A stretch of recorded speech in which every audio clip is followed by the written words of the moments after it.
오늘 우리에게 주신 하나님 말씀은 에스겔 1장 26절에서 28절입니다.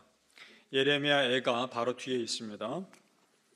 구약성경 에스겔 1장 26절에서 28절 1152페이지에 있습니다.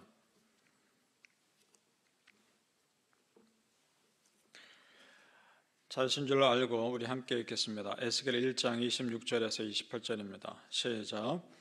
그 머리 위에 있는 궁창 위에 보좌의 형상이 있는데 그 모양이 남보석 같고 그 보좌의 형상 위에 한 형상이 있어 사람의 모양 같더라. 내가 보니 그 허리 위의 모양은 단쇠 같아서 그 속과 주위가 불 같고 내가 보니 그 허리 아래의 모양도 불 같아서 사방으로 광채가 나며 그 사방 광채의 모양은 비 오는 날 구름에 있는 무지개 같으니 이는 여호와의 영광의 형상의 모양이라. 내가 보고 엎드려 말씀하시는 이의 음성을 들으니라. 아멘. 오늘 교회를 위한 여호와의 니시 40일 금식기도 5일차 시작합니다. 예비하신 하나님의 은혜가 있으시기를 축복합니다. 아멘. 지난 시간 예레미야에 대해서 말씀 전하면서 겉으로 보기에 예레미야의 사역이 실패한 것처럼 보이지만 실패가 아니었다라고 말씀드렸습니다. 왜냐하면 그를 보내신 하나님이 실패하는 분이 아니기 때문에. 에스겔도 마찬가지입니다. 지금 에스겔은 제사장 겸 선지자입니다. 그 역시 포로로 끌려온 상황입니다. 아무것도 할 수 없이 꼼짝할 수 없는 상황입니다. 그런데 그런 그에게 환상을 주십니다. 자, 보셔요. 사람은 꼼짝할 수 없습니다. 그러나 하나님은 여전히 일하십니다. 이것이 소망입니다. 내가 꼼짝할 수 없다 할지라도 하나님이 일하시기에 내 실패가 하나님의 실패로 이어지는 것이 아닙니다. 하나님은 오히려 그런 상황, 보기에 막힌 것 같고 상황이 안 풀리는 것 같아도 그것을 새로운 은혜의 통로로 바꿀 수 있는 분임을 믿습니다. 성도님들, 가장 절박한 순간에 가장 소중한 은혜가 임한다는 것을 믿으시길 바랍니다. 오늘 에스겔 1장 말씀 중간과 끝부분에 보면 에스겔이 본 환상의 내용이 나옵니다. 천사들과 하늘 보좌에 대한 내용입니다. 네 천사가 나옵니다. 근데 천사가 모양이 좀 특별합니다. 한 천사마다 날개가 4개가 있습니다. 그리고 얼굴이 있는데 얼굴의 모양이 각각 4방향마다 다 다릅니다. 앞에 다르고 오른쪽 왼쪽 다르고 뒤가 다릅니다. 자, 1장 우리 10절을 보시기 바랍니다. 그것이 어떤 의미가 있는지를 보도록 하죠. 우리 에스겔 1장 10절 말씀 같이 읽습니다. 시작. 그 얼굴의 모양은 넷의 앞은 사람의 얼굴이요 넷의 오른쪽은 사자의 얼굴이요 넷의 왼쪽은 소의 얼굴이요 넷의 뒤는 독수리의 얼굴이니. 에스겔 1장 쭉 읽어보면 또 이런 내용이 있습니다. 날개가 4개인데 2개는 서로 연하여 마주보고 있고 날개 2개는 그 몸을 가리고 있다라고 되어 있고 그 천사가 온통 빛으로 둘러싸여 있다는 것을 보게 됩니다. 그리고 천사가 성령 하나님의 인도하심에 따라 움직이고 있는 것을 또한 기록합니다. 그런데 얼굴이 특이하죠. 그 얼굴이 어떤 의미인지 보죠. 앞에가 사람이고 오른쪽이 사자고 왼쪽이 소, 뒤가 독수리입니다. 먼저 사람을 봅니다. 사람은 하나님의 형상으로 지음받은 존재죠. 그러니까 이 자체는 하나님의 인격과 하나님의 지혜를 상징합니다. 하나님의 성품을 상징합니다. 사자는 용맹한 존재죠. 힘이 있습니다. 하나님의 절대 주권을 상징합니다. 소는 열심히 일하는 충성된 짐승입니다. 하나님의 신실하심을 상징합니다. 독수리는 높이 나는 존재죠. 하나님의 고귀하심과 신비로움을 상징합니다. 그러니까 천사의 존재 자체가, 지금 여기 나온 천사 존재 자체가 하나님의 성품을 드러내며 하나님을 높이는 데 초점을 맞추어져 있습니다. 더 놀라운 환상은 하늘 보좌 환상입니다. 그 부분에 보면 나오는데 하늘 보좌가 있는 그 하늘에 천사들이 이르자 날개를 내리고 그 자리에 섭니다. 그리고 하나님의 음성을 듣습니다. 26절이 하늘 보좌에 대한 환상인데 제가 읽겠습니다. 26절을 다시 보시죠. 그 머리 위에 있는 궁창 위에 보좌의 형상이 있는데 그 모양이 남보석 같고 그 보좌의 형상 위에 한 형상이 있어 사람의 모양 같더라. 남보석은 지금 우리가 말하기에 사파이어입니다. 사파이어라는 보석인데 그 보석이 참 신비로운 색깔을 내죠. 투명한 것 같은데도 여러 가지 모양의 아름다운 색깔을 냅니다. 그게 남보석이죠. 구약의 대제사장이 자기 옷의 앞에 흉패를 달았는데 보석을 12개를 박아놓죠. 그 중에 하나가 사파이어입니다. 자, 여기서 사람 모양 같은 것이 있다라고 되어 있는데 앞으로 오실 예수님을 상징한다라고 보는 학자도 있지만 오늘 문맥에 봤을 때는 하나님이십니다. 그 모양을 그렇게 표현하고 있습니다. 어떻게 아느냐? 28절을 보면 압니다. 28절을 다시 보시기 바랍니다. 그 사방의 광채의 모양은 비 오는 날에 구름에 있는 무지개 같으니 이는 여호와의 영광의 형상의 모양이라. 내가 보고 엎드려 말씀하신 이의 음성을 들으니라. 아멘. 자, 하나님의 임재 앞에 선지자 에스겔이 어떻게 합니까? 엎드립니다. 성도님들, 하나님의 영광 앞에, 하나님의 절대 주권 앞에 우리가 할 수 있는 것은 절대 복종입니다. 믿으십니까? 그렇게 됩니다. 그렇게 엎드리지 않을 수가 없게 됩니다. 자, 그렇다면 하나님께서 지금 이 환상을 이스라엘 백성들에게 에스겔을 통해 보여주신 이유가 뭐냐는 겁니다. 그것이 중요하죠. 지금 이스라엘 백성들에게 바벨론의 포로로 끌려온 이스라엘 백성들에게 가장 중요한 것은 사실은 당장 먹고 사는 문제입니다. 생존 자체가 위험하니까 먹고 사는 문제가 가장 크단 말입니다. 그런 사람들에게 하나님은 오히려 아무런 상관없어 보이는, 그들의 삶과는 너무나 동떨어져 보이는 하늘 영광을 보여주고 계신다는 겁니다. 이것이 무슨 의미일까? 이런 겁니다.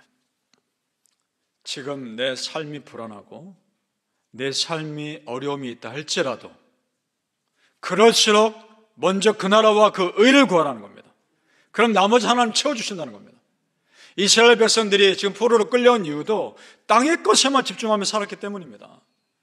그들이 망했던 이유가 힘이 없어서라기보다는 믿음이 없어서인 겁니다. 성도님들, 지금 하나님은 본질을 보여주고 계시는 겁니다. 마태복음 6장 33절에 너희는 먼저 그의 나라와 그의 의를 구하라. 그리하면 이 모든 것을 너희에게 더하시리라. 자, 기도할 때 우리가 당장의 문제를 놓고 기도하죠. 그러나 그 기도가 전부가 아니라는 겁니다. 또한 어떤 기도를 하느냐? 하나님, 이 문제를 통해서 나에게 원하시는 것이 무엇입니까? 하나님의 뜻을 구하는 기도 역시 하셔야 되는 겁니다. 문제가 클수록, 성도님들이요, 땅의 문제가 클수록 하늘 영광 바라보십시오. 그래야 내가 땅의 문제에만 함몰되지 않는 겁니다. 믿으십니까? 예수님이 이런 비유를 하십니다. 누가 너더러 오리를 가자 하면 어떻게 해라? 심리를 가주라. 속옷을 달라 하면 겉옷까지 내주라. 이런 비유를 말씀하십니다. 이것이요, 우리 신앙에 그대로 적용됩니다. 무슨 말씀인가? 기도할 상황이 안 되니까 기도하는 겁니다. 기도할 상황이 안 되고 힘드니까 더 기도하는 겁니다. 왜냐? 그렇게라도 해서 내가 기도하지 않으면 나는 기도와 담쌓고 살게 될 거니까. 기도할 상황이 안 되니까 더 열심히 기도해서 기도의 사람이 되어야 한다는 겁니다. 믿으십니까? 예배할 상황이 안 되고 찬양이 안 나오는 상황이니까 더 예배하고 찬양해야 되는 겁니다. 그렇게 하지 않으면 내가 하나님부터 멀어질 것이 뻔하니까. 사랑하는 성도님들, 가장 절박한 여러분의 기도 위에 가장 소중한 은혜가 임하시기를 예수님 이름으로 축복합니다. 아멘. 지금 바벨론의 포로로 끌려온 이스라엘 백성들은 이제 이 땅에서 어떻게 하면 먹고 살 것인가, 거기에만 온통 마음을 쏟았을 겁니다. 그러나 하나님은 달랐습니다. 이곳에서 어떻게 하면 이들의 신앙을 지킬 것인가, 거기에 마음을 쓰고 계십니다.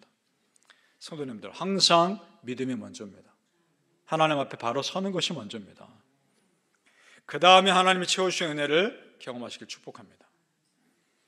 성경에 기록된 내용을 자세히 보시면 어떻게 하면 부자로 살 것인가, 어떻게 하면 잘 먹고 살 것인가가 아니라는 겁니다. 그것은 하나님 믿는 백성에게 자연스럽게 따라오는 은혜일 뿐이고, 정말 하나님께서 성경의 내용에 나와 있는 내용은 어떻게 하면 하나님 잘 믿을 것인가, 어떻게 하면 말씀대로 살 것인가, 그거 아닙니까? 광야의 이스라엘 백성들 불평을 한번 곰곰이 생각해 보십시오. 무엇을 먹을까, 무엇을 마실까 아니었습니까? 그것도 하나는 다 채워주셨습니다. 만나와 메추라기 주셨고 바위에서 물이 터져 나오고 심지어 40년 동안 옷이나 신발이 헤어지지 않았습니다. 하나님이 채워주십니다. 하나님 믿음대로 살면 하나님 채워주십니다. 중요한 것은 어떻게 하나님 백성으로 살 것인가 말씀 주셨다는 겁니다. 에스겔도 마찬가지입니다. 지금 이스라엘 백성도 마찬가지입니다. 3절을 보시죠. 3절 우리 같이 읽어보죠. 시작. 갈대아 땅 그발 강가에서 여호와의 말씀이 부시의 아들 제사장 나 에스겔에게 특별히 임하고 여호와의 권능이 내 위에 있으니라. 아멘. 이방 땅에 포로로 끌려온 이스라엘 백성들 어떻게 살아가야 할까? 여전히 막막한 그들에게 하나님은 무엇을 주십니까? 말씀 주신다는 겁니다. 다른 어떤 것보다 그것이 가장 필요하기 때문에. 성도님들, 우리가 물론 바쁘게 살면서 바쁘게 사는 가운데 먹고 사는 일에 어떻게 신경을 안 쓰겠습니까? 돈이 없으면 아무것도 못하니까. 현실을 외면할 수 없죠. 그런데 그렇다고 해서 그 현실의 문제가 사단이 나로 하여금 나를 무너뜨릴 수 있는 빌미가 돼서는 안 된다는 겁니다. 믿습니까? 내가 지금 너무나 바쁘게 살고 먹고 사는 일이 정신없이 산다고 생각될 때 정신 바짝 차리고 정말 깨어서 내가 지금 어디에 마음을 더 쏟고 있는가 항상 체크하시길 축복합니다. 비록 몸은 이 땅에 살기 때문에 현실을 외면할 수는 없지만 적어도 우리의 마음과 생각은 천국을 마음에 품고 살아야 한다는 겁니다. 믿습니까? 시편 23편 6절에 다윗이 이런 고백합니다. 내 평생의 선하심과 인자하심이 반드시 나를 따르리니 내가 여호와의 집에 영원히 살리로다. 아멘. 그의 관심사는 하나님의 집에 영원히 사는 것이었습니다. 이런 거룩한 목적을 가지고 사는 사람이었습니다. 그러니까 하나님이 그를 쓰셨던 겁니다. 바라기는 성도님들이요, 가장 절박할 때 가장 필요한 은혜 주신 하나님 믿으시고 우리는 먼저 하나님 나라의 영광을 위해 사시기를 예수님의 이름으로 축복합니다. 아멘. 기도하겠습니다. 아버지 하나님, 교회를 위한 여호와의 니시, 여호와의 승리, 40일 금식기도 5일차 새벽기도하게 하심을 감사합니다. 오늘 우리에게 또한 귀한 말씀 주심을 감사합니다. 하나님, 먼저 그 나라와 그 의를 구하는 삶을 살게 하여 주옵소서. 그랬을 때 하나님께서 우리의 삶을 어떻게 채우시는지를 간증하며 살게 하여 주옵소서. 체험케 하소서. 경험하게 하소서. 하나님의 살아계심을 경험하며 누리며 영광 돌리게 하여 주시옵소서. 아버지 하나님, 먼저 그 나라와 그 의를 구한다는 것이 쉽지 않지만 그것이 얼마나 고귀한 삶이며 이것이 얼마나 거룩한 삶인지를 깨달아 알게 하여 주옵소서. 하나님, 우리 마음, 우리의 삶 마음껏 사용해 주옵소서. 평생을 하나님 뜻대로 써주시옵소서. 그래서 하나님 나라 앞에 마지막 날 섰을 때 잘했다 착하고 충성된 종아 그 말 듣게 하여 주옵소서. 하나님, 지금 우리가 참 부족하지만 있는 그대의 모습으로 쓰임받아 하나님의 영광을 조금이라도 올릴 수 있다면 그렇게 사용하여 주옵소서. 아버지 뜻대로 써주시는 내 자신과 우리 가정 되게 하여 주시옵소서. 감사하며 예수님의 이름으로 기도합나이다. 아멘.